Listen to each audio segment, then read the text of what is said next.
It's our humble. I know you have been like in fancy podcasts. This is our humble setup. I've only ever been in one fancy podcast, and it scared me. Like it was, I didn't feel. It wasn't that comfortable environment. It was just like too sterile and like massive computer and just like one dude just staring at you. And you're just there like, all right. What do I say now? No, he's fine. He's fine, man. We could have like beer, like the cases. Yeah. Let's go. 3, 2, 1. Yeah. Hey, what's up, guys? Finally, we are here. Me and Forrest Goat, Jake, Malby. We have been trying to set up our schedules. I have a crazy schedule. He has a crazy schedule. But finally, we are here. Just brought here Jake because, like, as you know, guys, this is Solid Sports by Solid People. No one better than Jake, a solid person with good achievements and great stories to share to us. Welcome, Jake. Thanks for having me, brother. Cheers. Yeah. It has been a wild one trying to get our schedules to align, but here we are. Yeah. Never too late to tell stories and talk about like sports and life and everything. Yeah, I'm gonna just start introducing you a little bit. You correct me if I'm wrong. So Jake, I end up like knowing about Jake because his brother started to swim with me, and I was talking to him, and he's a ultra marathonist, triathlete, like he loves sport. Yeah, a little bit like he's a helicopter rescuer, jump from the helicopter to do all the rescue. Yeah. I said, man, you should do a podcast. Nah. If you want to talk to someone, I have to know my brother.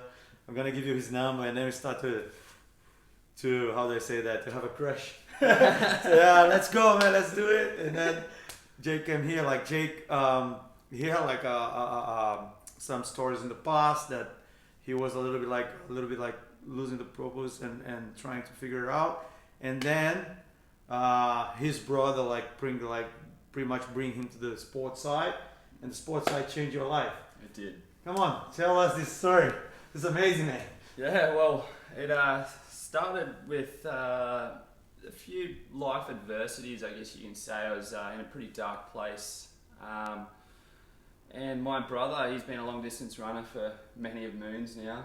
I used to watch him just go, you're out of your mind, like you're running these crazy distances, 100 Ks, and you know, the distance to run, all the training that was involved, like he was so committed, and you know, there was always respect for that, but it was just like, I could never see myself doing that. So yeah, it took a bit of hardship. I dealt with a lot of mental health issues, and my brother ended up intervening one time when I was very unwell, and he took me in, looked after me, fed me, made sure I was like getting my life somewhat back on track, because I was heavily into the party scene, so going out, doing your drugs, and just wasn't looking after myself. And yeah, he took me in, fed me well, and one day he signed me up for a 25k race in the rain, and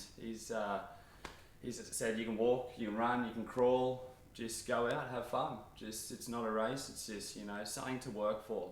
So I went out and ran that 25k, ran, walked, hiked, cried, crawled, did it all. But I got it done, and that was like the first time in my life where I had like a sense of accomplishment. There was a strong sense anyway, and then there was also the first time in a very long time where I didn't have any negative thoughts, because I was so distracted by the pain, I guess, and all these massive hills and everything that was being chucked in front of me. So yeah, it was a life-changing moment. And then as soon as I walked over the finish line, I said to my brother, I'm going to run a marathon, 42.2 Ks.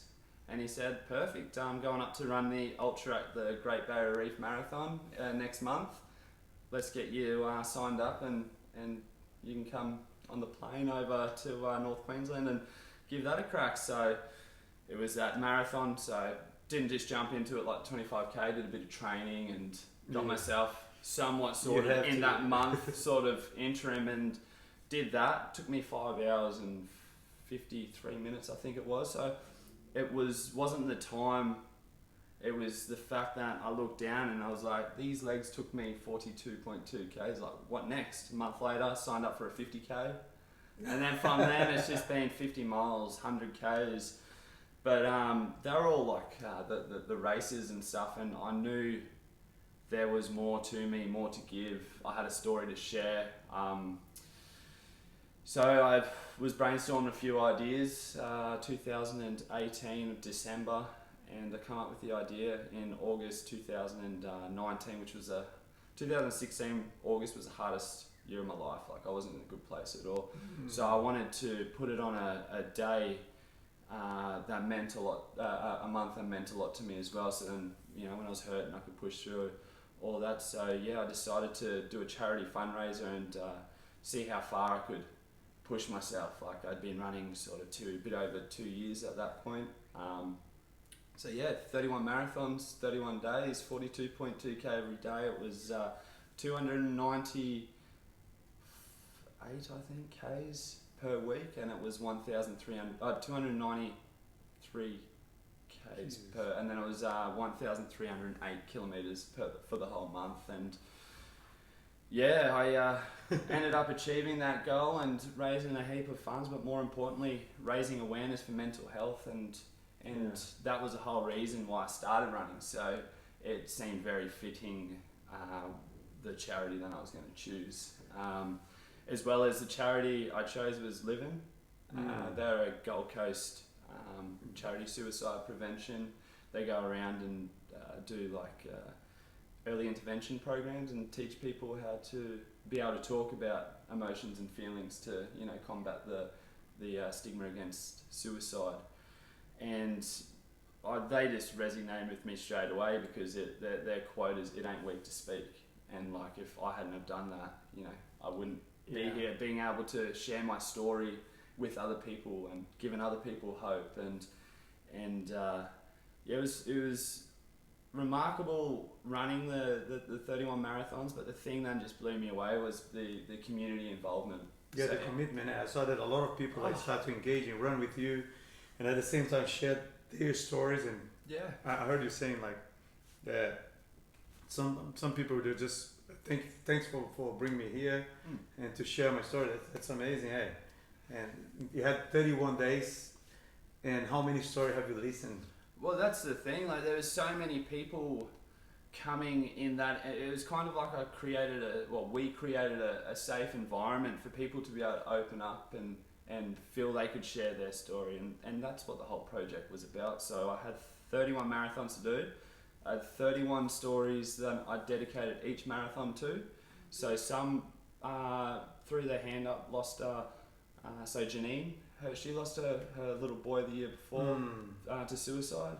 Like a mother, seeing the pain and suffering when she was telling her story, and just what she had to go through, the ripple effect then followed his suicide. You know, like, I know I was out there doing the right thing. So every day there wasn't a question, you know, that crossed my mind about quitting.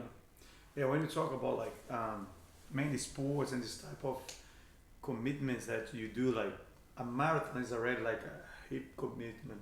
A ultra marathon is like crazy. You have to train a lot. You have to look after your food. You have to look after yourself and everything. But when you talk about running 31 marathons in 31 days, the amount of kilometers you're running, but it's beautiful the way you say that. It was not only because of the physical pain.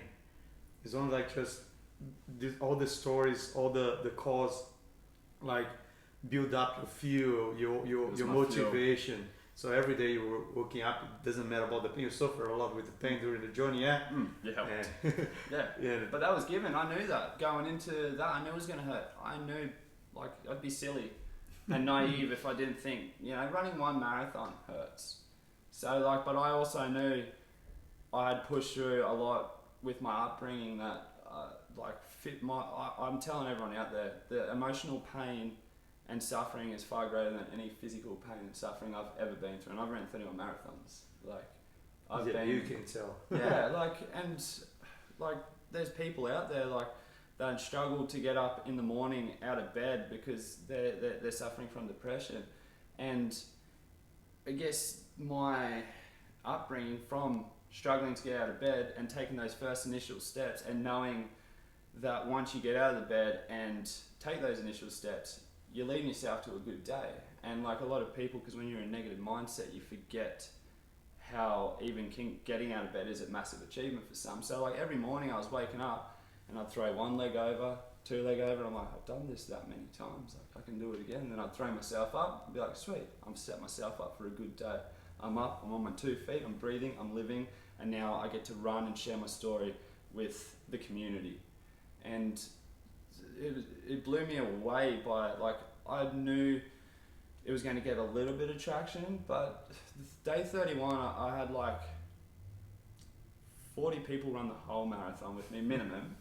Yeah, it was. And then I had people jumping on here and there, left, right, and centre. And then once I hit the turn past Burley, just before the hill, the whole hill was crowded. And that just goes to show like how much mental health means. Beautiful. And like how much it should as well. But the thing is, there's so much of a stigma there still. Yes. About talking and having like a safe language, I guess, around suicide, around, you know, communicating about that. So that's why I'm going to keep doing these little challenges to to test the body and to show myself what I'm capable of, and everyone else what a human being is capable of with a strong mindset. Yeah, and the message is beautiful. Like, you just have putting yourself for the other people to know that they can reach out. Yeah. It's not only like you have like always a full supportive group around you, not only your family, not only your friends, but sometimes just someone that you can sit out and talk, or someone that's doing like 31 marathons, 31 days, just to see, okay, someone's doing that, so this motivates me to keep going. So maybe I don't go there and talk and share and that's the thing. I think that's the beauty of all the purpose of all your you were saying that in the past you had like a dark past, you were in a party, you had like the drug situation and the depression, and then maybe like just one intervention from your body, say, okay, you're telling about like, here, grab the shoes, let's go run, and then we talk. And then life gave you a new purpose. So the sports just, that's why I like to say that sports, they pretty much give you a new life.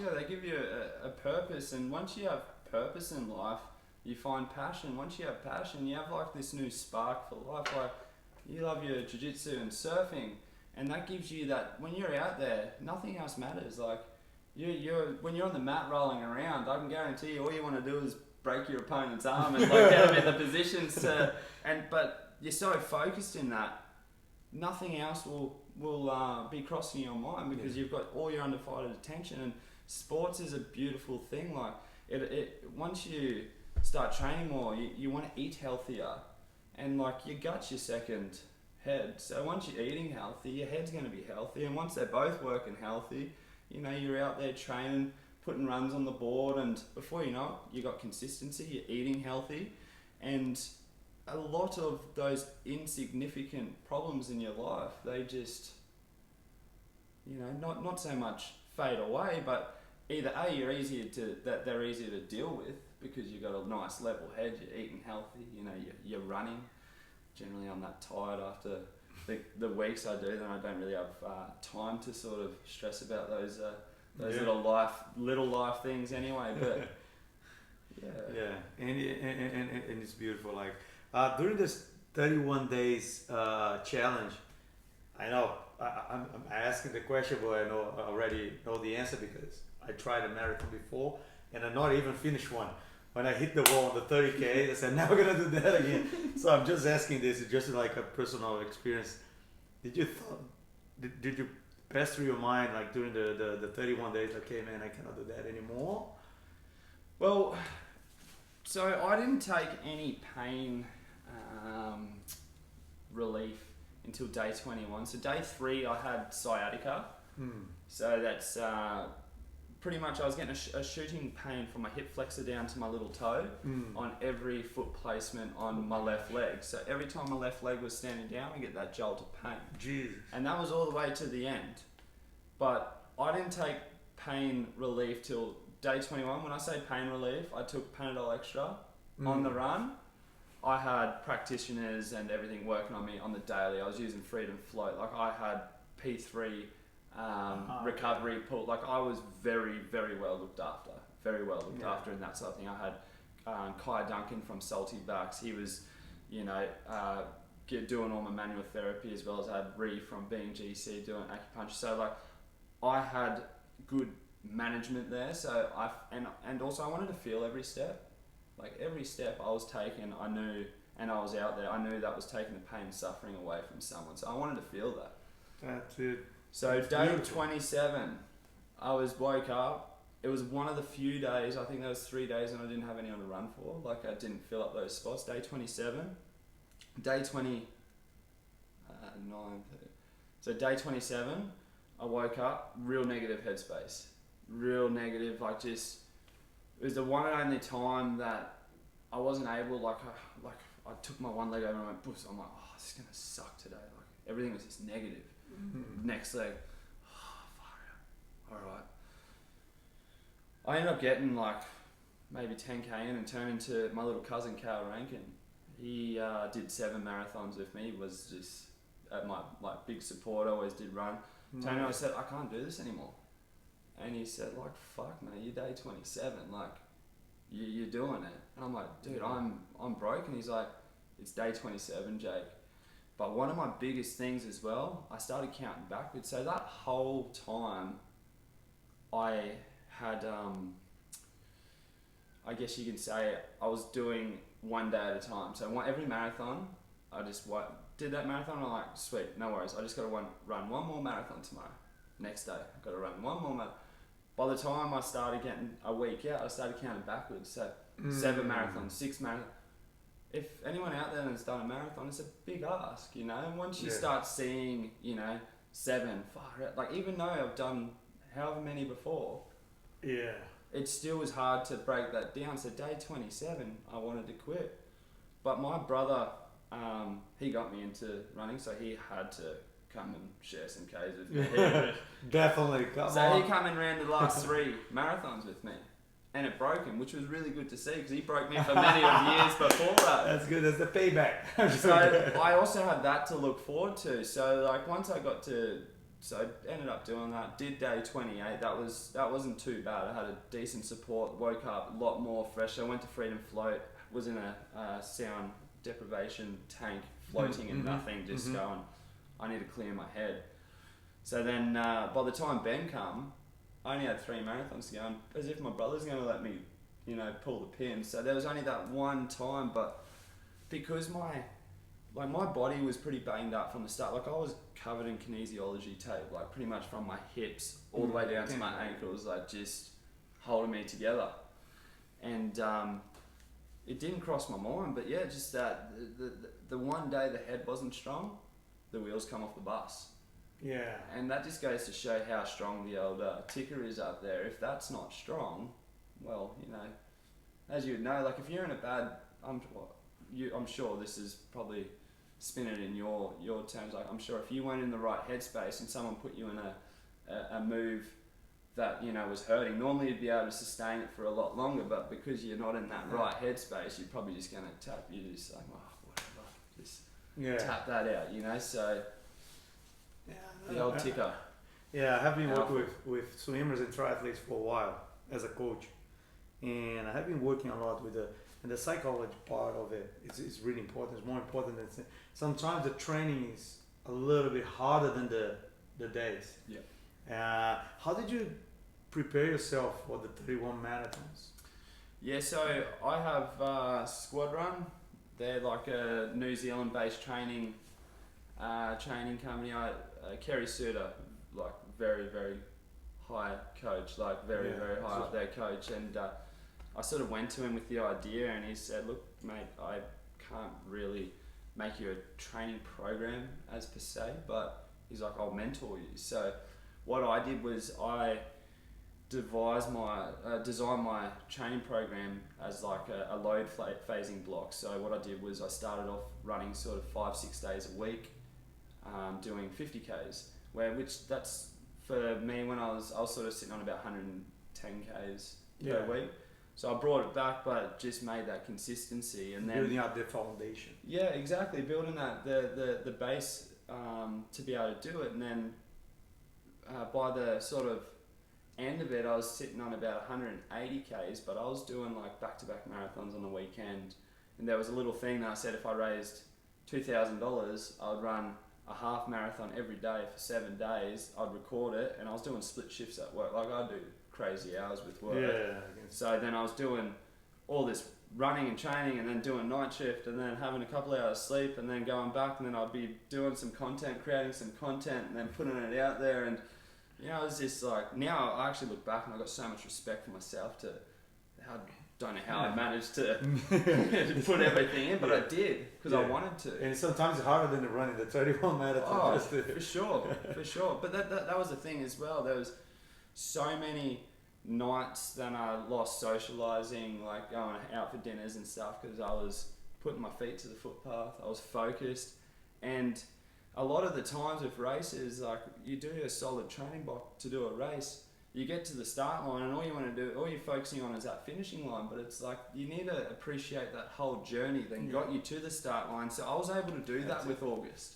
I was able to go, rightio, I did a solid, 6 months solely focused on this one goal, not racing, not putting all these little ego boosters off to the side, and just going, all right, I've got a big goal.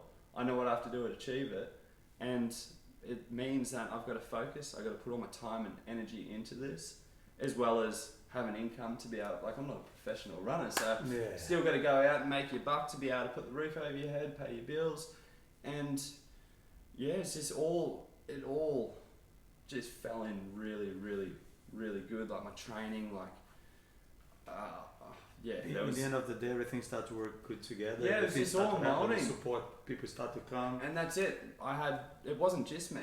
I had practitioners working on me to be able to, so I was able to wake up the next day and do a double run. Like if I was doing this all on my own, I'm not going to say I wouldn't have been able to do it, because anything's possible, but it definitely made it that much easier for me to be able to do it. Yeah, definitely. Just going back a little bit about like the because this is, I think, the main thing on the cause is like raising awareness about not only suicide but all the mental health, like that people start to be in that dark space, and you found a place that you could like shift your ideas. It was in the case of the running and everything. And you have been talking for a lot of people who reach you to tell the stories and reach out to you. So what do you think, like that, how do you think like break through all the previous life you had and all the situation you're living, and what was the paradigm that you broke to start changing your life and focus on running? Was your brother or just you could not handle that situation anymore? Well, look, if I didn't, it's as simple as this. If I didn't do something to help myself, I wouldn't be here today. Like, I would not be here. I would have taken my life, and I would have, I had an attempt, but I would have continued to, if I didn't find running or,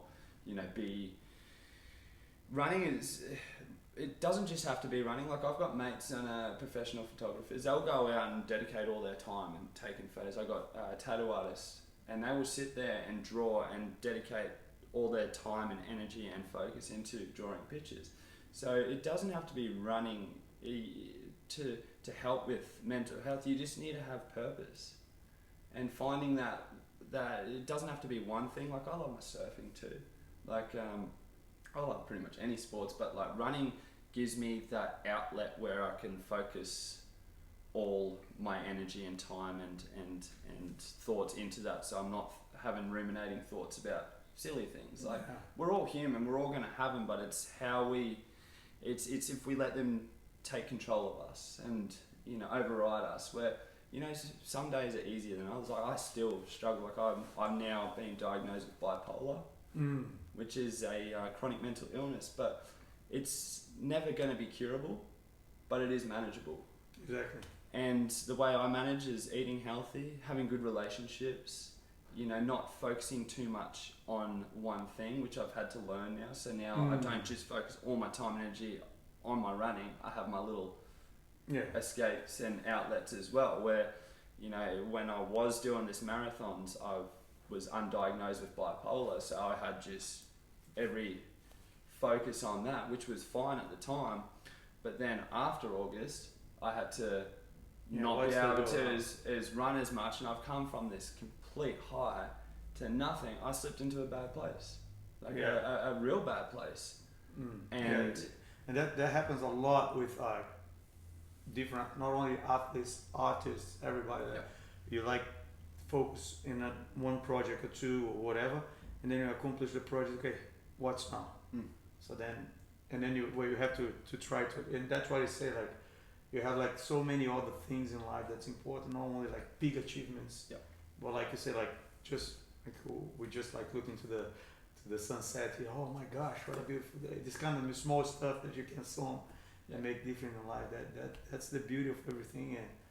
And man, for sure. Yeah, beautiful story, man. But you can't put all your eggs in one basket as well, which I've also I learned. Like, you get injured, it's like, what next? You achieve this massive goal, what next? So now it's like, to be healthy, I have these big audacious goals, but I also go out and surf. I'll go out and have a wave. I'll go, you know, throw the frisbee down the beach, where like it got to the point where like I was that obsessed with running. Like, I had addiction problems with drugs, and running was my new drug. So like I was that addicted and hooked, and put so much that it would be like, no, I can't surf. I'd run in the morning, run in the arvo, run midday. Like, I cannot surf because I have to run. So and then stop doing everything. But now it's like, all right, if the surf's good, I'll go for a wave. Bloody oath. Yeah, why not? My legs aren't going anywhere, so let's go for a run after. But yeah, that's something I've had to learn over the time, and having another dealing with another bit of adversity in life was a great thing for me, because I was able to learn that. And I mean, life's a long a learning lesson in itself. So I read a book. I have since teenage I had like a little bit of anxiety. I have been treating this for a while. That's why I'm the same. I love sports. I had the other side of sports. I used to be a coach in Brazil, high performance, and all the stress and pressure of results and blah blah blah, national teams and competitions and everything. And then I think I developed a pattern of pressure and relax, pressure and relax, pressure and relax. So in the end of the day, I was like just building up anxiety with the years. And and then a friend of mine just came to me and said, read this book. It's like a thin book, like it calls Peaks and Valleys. So you're not gonna be in the peak all the time. You're not gonna be in the valleys all the time.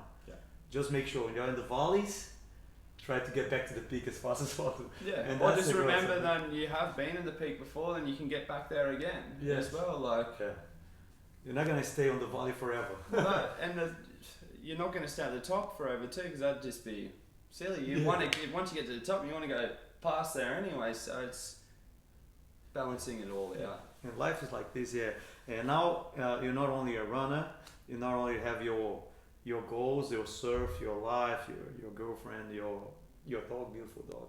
Oh, and actually passed away. Oh no! Only 3 weeks ago. I'm so sorry. Sorry, man. No, that's all right. It's old age. But oh, good.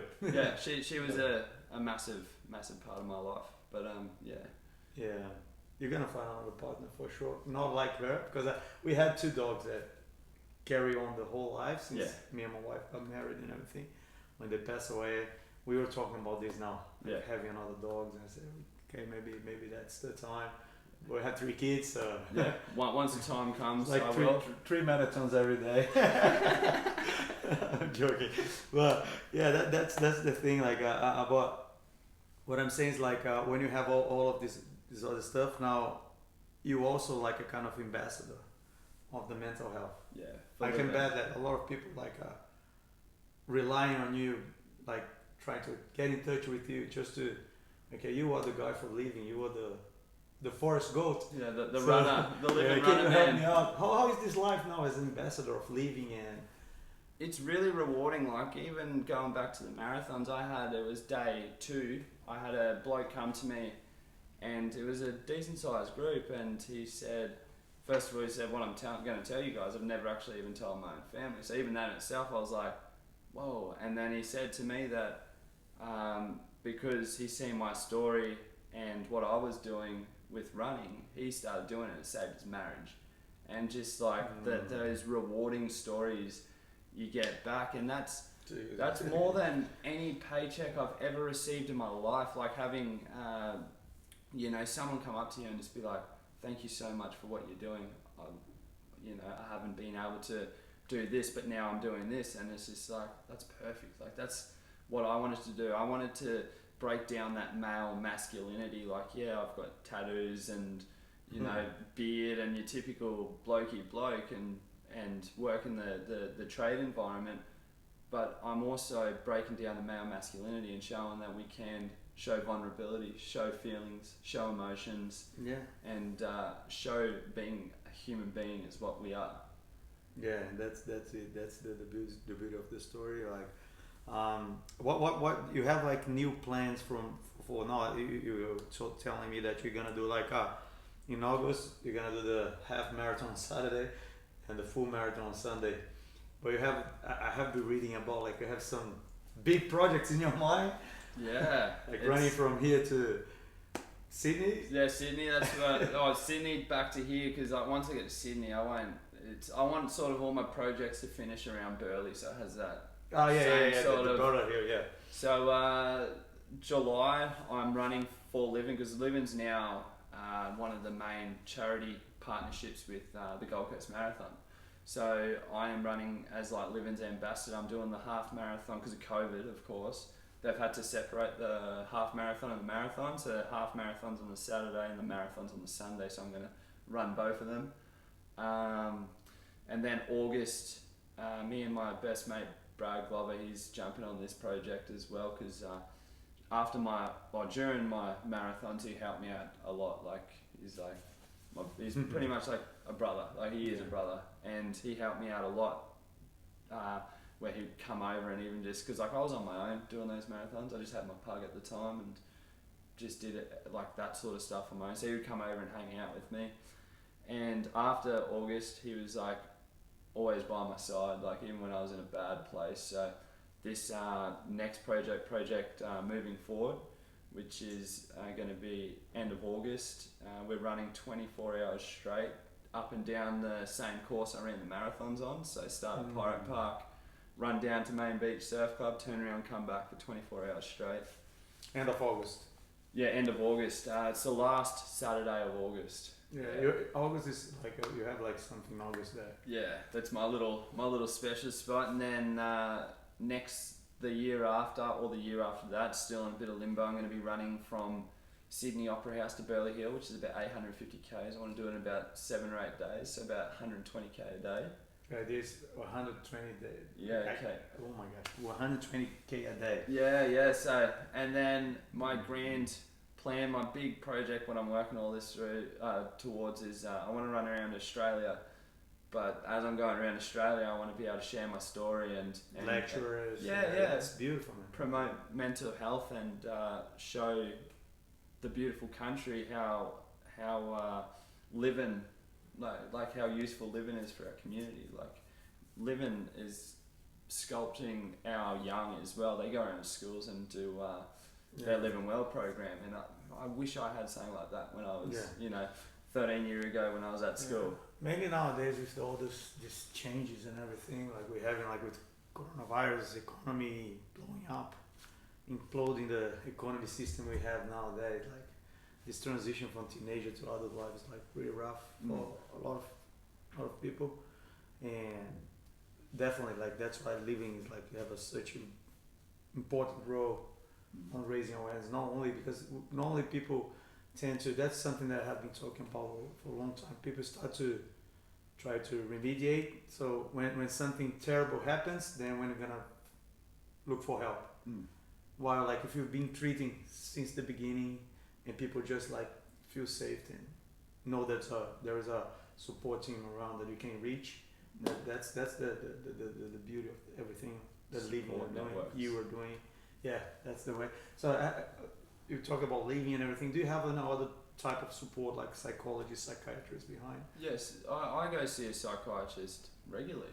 Like, I since the start of last year when I was really sick up until this year, I was doing courses down at Crumbin Clinic, and I've been very open about that because how beneficial they have been towards me, showing me new coping mechanisms, being diagnosed with bipolar, how to manage it, different skills. Like I was suffering from depression and anxiety. Now it's totally different. Like You find the balance. yeah, Shooting up. And exactly. Sometimes I was manic and I wouldn't be able to sleep for days and just wondering why. Just like my head's just ticking. Then other days I was down in the dumps, depressed, couldn't even get out of bed. So it's just like now my medication, my August project was all about running saved my life, which technically did save my life, but it aided it, and I was able at that point to take myself off medication when I thought I only had depression, anxiety. But now understanding that I've got bipolar, I've got to take medication for the rest of my life, and I've just had to accept that. And one of the things as well, my August project was all about running save my life, like go run and do this, and when it's like no, there's a bigger picture about all this, like running and having that to look forward to, but the medication allows me to be able to do those things. Like it gets me levels, and then I can do that. If I'm depressed and finding it hard, last thing I'm going to want to do is go out and run. Yeah. Like you just want to be sort of on your own. And You have to respect the symptoms and everything, and having the right diagnosis is everything, I think. And nowadays you have like different medication that you can like use as small amount of doses. You can have a normal life without no issues, and it's good for the people to break down the prejudice we have behind all the mental issues we have, like different disease we have with mental health and everything. And I have my mother-in-law is bipolar. I have friends bipolars, and most of them are like living the normal life. My mother-in-law, she had like an early diagnosis, so she used to use like heavy drugs on the past because they didn't know, they didn't have the right medication. And so now she's suffering from the side effects of the heavy drugs she takes. But nowadays it's way much better. And you talking about like psychology centers, like I see a psychologist every day, every week. I have one session with my psychologist back in Brazil that I used to have. So he in Australia started to re-engage, just because I think and I was talking about this to another friend of mine that's an athlete as well. So athletes, people like have the preconcept of, are you going to the psychologist? You have an issue? No, it's like something like a trainer, a coach. You have a coach, they're gonna manage the intensity levels and loads you're gonna have in that day. Now you need a super compensation because you had too much this whole week.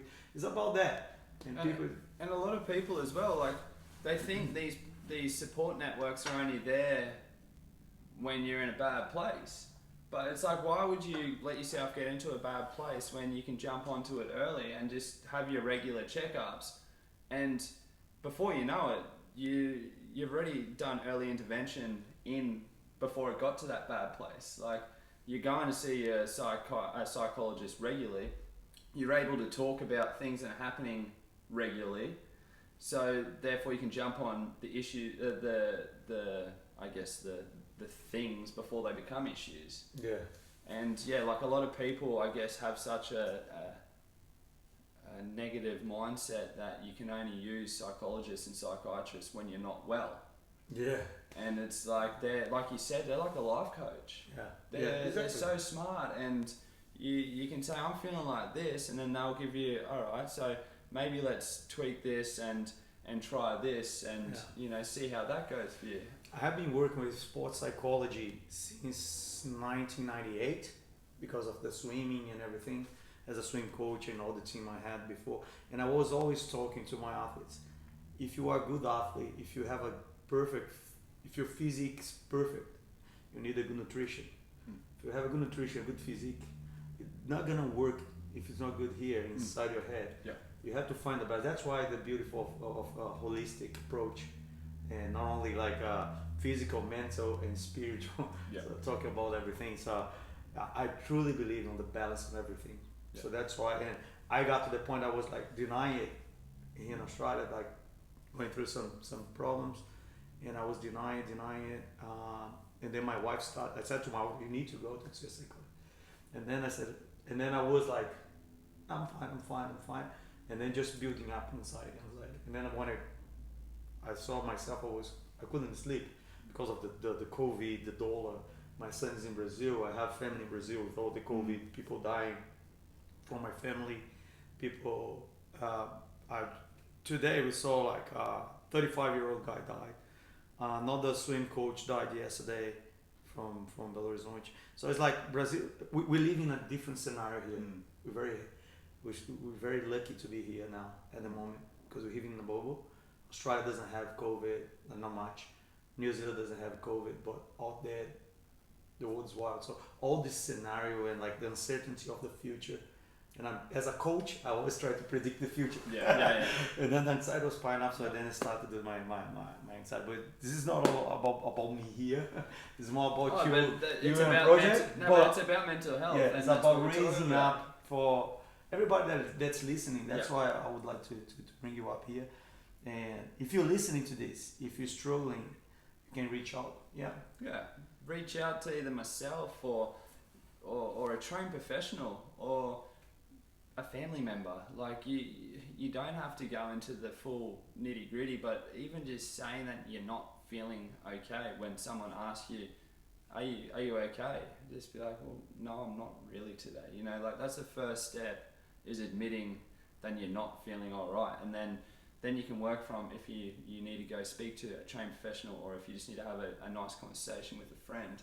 But being able to talk about situations and issues is the only way to be able to sort them out, because once you don't say anything about it, it just bottles up. Before you know it, it's spurting out the top, and sometimes you have the poker face. Everybody thinks everything is good, and back of your mind, you're not that good. Well, it's like why Living is founded was Sam Webb and Casey Lyons lost their best mate to suicide, and the night of his suicide, he went into the room, and his mate Sam, who's one of the founders, was they had a conversation, and he said, "I'm fine," was his last words, and he heard out of Dwayne Lally,'s living being mouth was, "I'm fine."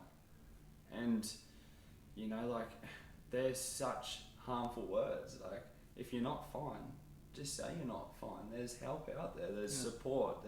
No one's going to look at you different if you're male or if you're female. We're all equally. We've all got emotions. We all got feelings. If you don't, you're probably a robot. Like, there's no robot in this life, man. That's exactly it. So we're all human. Yeah, beautiful. So your next project is the marathon, and then next year you're gonna be running from Sydney, and then later on you're gonna be running around Australia doing lectures. Make sure you hit me up, because I want to go to the lectures and be part of. Just listening to your stories is so inspiring, man. Like, I have been listening to your stories and podcasts and reading. I heard about the marathons, like when I got here in 2016, and it was 2019 when I did the marathon, and I saw the body, what's happening, and then I started researching. That's beautiful. And now we're sitting here and we're sharing, and hopefully we're like people that are listening to this, we're just raising up the awareness about the mental health and the suicide prevention. And if people want to reach you, we're gonna try to put all the links on our descriptions. Okay. You have all your sponsors, so P3, Living, Salty Backs. Go for it. Yeah, Salty Backs, P3, Squad Run. They're the ones that supported me during the 31 marathons. At the moment, I'm just a free runner. I run for a living. So yeah. And that's it, guys. I'm gonna put the link of Living if you need. I think Living is the best way. If you want to reach Jake, reach him. If you want to reach me, if you want to have a chat, a coffee, or whatever, if you're in that place, let's do it. But most of all, like, try to research and look after Living. We're gonna have all the links on the description, And thank you so much, mate, Thank you. being here. Do you have something more to share with the people?